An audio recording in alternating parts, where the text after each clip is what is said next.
Good day and welcome to Donmar TV News Channel, mga nagbabagang balita sa buwan ng Hulyo. To battle the coronavirus, there are those who take advantage of a preoccupied government. One of them is Senator Drilon. In an interview, he arrogantly mentioned, among others, that oligarchs need not be rich. Then he linked the anti-dynasty system with oligarchy, and the topic was my daughter and son. This happened after the Committee of Franchise voted 70-11 to deny the grant of franchise to ABS-CBN. Obviously, he was defending the Lopezes, that they are not oligarchs. Great wealth enable economic elites and corporations to influence public policy to their advantage. Media is a powerful tool in the hands of oligarchs like the Lopezes, who use their media outlets in their battles with political figures. I am a casualty of the Lopezes during the 2016 election. The dealers and purveyors of illegal drugs, hiding in the shadow of COVID-19, have stepped up their activities. The amount of shabu valued at millions of pesos seized during police operations speak volumes of the enormity and the weight of the problem that we bear.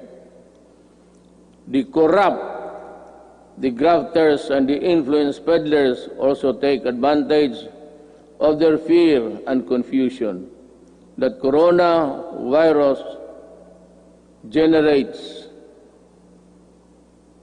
the financial and material assistance of government to the unemployed, the sick and the destitute, running into billions of pesos, are not spared from corruption and ineptitude. Even the donations for well-meaning private persons are schemed before reaching their intended beneficiaries. It is like snatching food from the mouths of the babies. The profiteers, overpricers, and the corrupt felons must be laughing while they stash their dirty monies, but not for long. They cannot outrun the long arm of the law. In these regards, the words of former President Ramon Magsaysay ring fresh and relevant today as the day they were said decades ago. He said, "We need men of integrity and faith like Rizal and Del Pilar, men of action like Bonifacio, men of inflexible patriotism like Mabini. We need their zeal, their self-reliance, and their capacity to work, their devotion to service, and their ability to lose themselves in the common cause of building a nation. If we allow greed and self-interest and ambition to rule us, then, as stated by one prominent physician, we will be left with nothing better than the lesser evil instead of the greater good." In my inaugural address 4 years ago, I said that no leader can succeed at anything of national importance without significance unless he has the cooperation and support of the people he is tasked to lead and sworn to serve. The efforts and resources which he poured out produced the momentum needed to bring our country closer to our goals. Suffice it to say, we made significant strides over time. Over 4.3 million poor families benefited from the Pantawid Pamilya. Over 92.2 million beneficiaries received subsidies under the unconditional cash transfer program. We also made available tertiary education and universal health care. Public utility drivers were given assistance to the Pantawid Pasada program. There are complaints that some drivers did not receive any assistance at all. I have directed the SWD and DILG to look into this.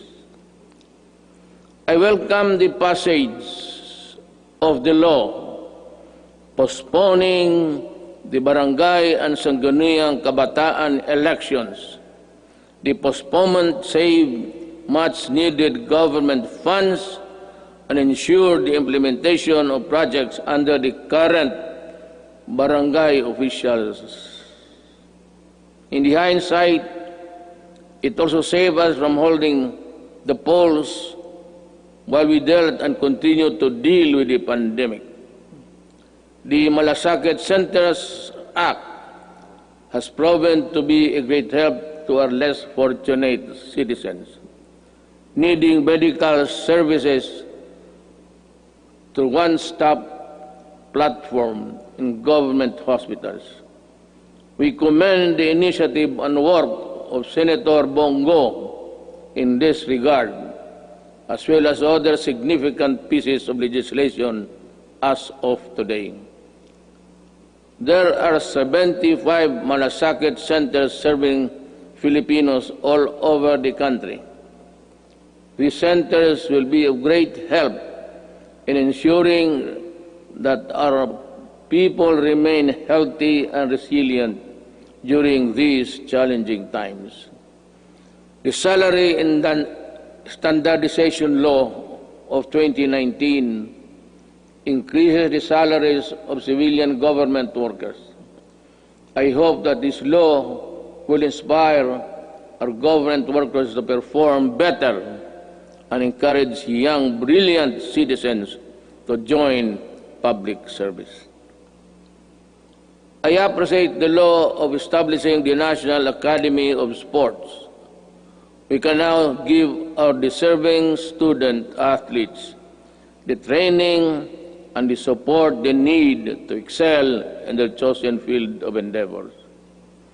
With the commitment of key members of Congress, the Executive Department, the FISGOC, or the Philippine Sports Commission, and the Philippine Olympic Committee, we're bound together with one vision to host the 30th Southeast Asian Games. Our athletes prevailed. More than that, we fostered pride, patriotism, genuine sportsmanship, and camaraderie in our South Asian brothers and sisters. Indeed, we won as one. To our business community and the general public, we assure you that the landmark ease of doing business and efficient government service delivery act has been gaining momentum. We are closer to eliminating over-regulation in government services. Frontline processes, including consular services, processing of building and business permits, and the services of overseas Filipinos and seafarers were streamlined. Passports and driver's license validity were lessened to ease the burden of the public. We received a BBB plus credit rating despite ASEAN credit rating downgrades and negative outlook revisions worldwide.